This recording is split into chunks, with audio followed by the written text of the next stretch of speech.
Assalamualaikum warahmatullahi wabarakatuh. Bapak Ibu sekalian, jumpa lagi. Ada kabar terbaru Bapak Ibu untuk informasi pensiunan PNS Bapak Ibu, yaitu tentang bagaimana ke depan skema pensiun PNS di era pemerintahan yang baru, yaitu dengan Presiden Prabowo Subianto dan Gibran Rakabuming Raka Bapak Ibu. Nah, inilah informasinya Bapak Ibu, mari kita simak. Bapak Ibu, informasi ini kami kutip dari CNBC Indonesia Bapak Ibu. Informasinya seperti ini. Jakarta, CNBC Indonesia, pemerintahan berencana mengubah skema uang pensiun bagi para aparatur sipil negara ASN. Perubahan ini tertuang dalam rancangan reformasi perlindungan hari tua bagi ASN yang ditetapkan dalam dokumen Kerangka Ekonomi Makro dan Pokok-pokok Kebijakan Fiskal 2025 edisi terakhir. Reformasi skema perlindungan hari tua bagi PSN ini akan dilakukan dengan mempertimbangkan amanat Undang-Undang Nomor 20 Tahun 2023 tentang aparatur sipil negara. Undang-undang itu mengamanatkan dua substansi penting yang menjadi dasar bagi pemerintah untuk merancang desain reformasi pensiun bagi pegawai ASN. Pertama, pegawai pemerintah dengan perjanjian kerja atau P3K kini memiliki hak yang sama atas jaminan sosial sebagaimana halnya PNS, diantaranya terhadap jaminan pensiun dan jaminan hari tua. Kedua, Undang-Undang ASN juga secara tegas mengamanatkan pemberian jaminan pensiun dan jaminan hari tua untuk pegawai ASN merupakan bentuk perlindungan kesinambungan penghasilan hari tua sebagai hak dan sebagai penghargaan atas pengabdiannya.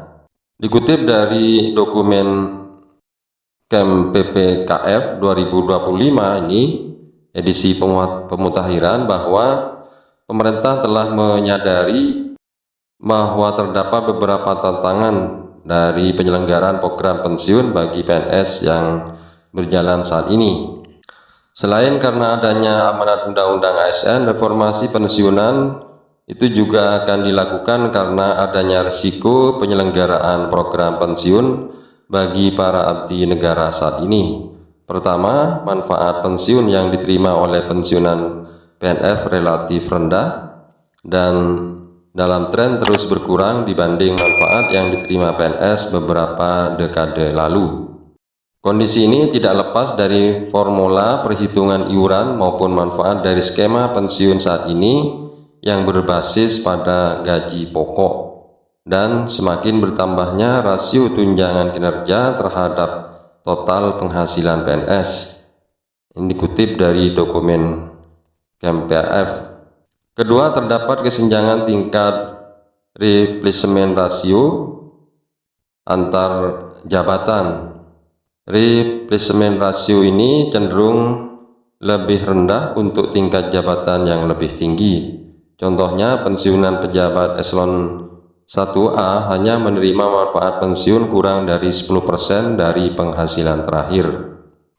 Selain perlindungan hari tua yang kurang memadai, rendahnya rasio replacement juga ditengarai menjadi salah satu pendorong perilaku koruptif sebagaimana ditemuan Komisi Pemberantasan Korupsi dalam kajian pada tahun 2018.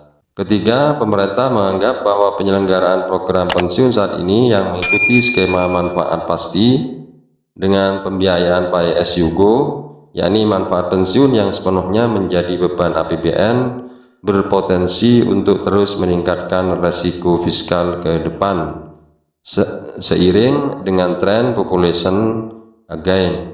Beban ini diperkirakan akan terus meningkat.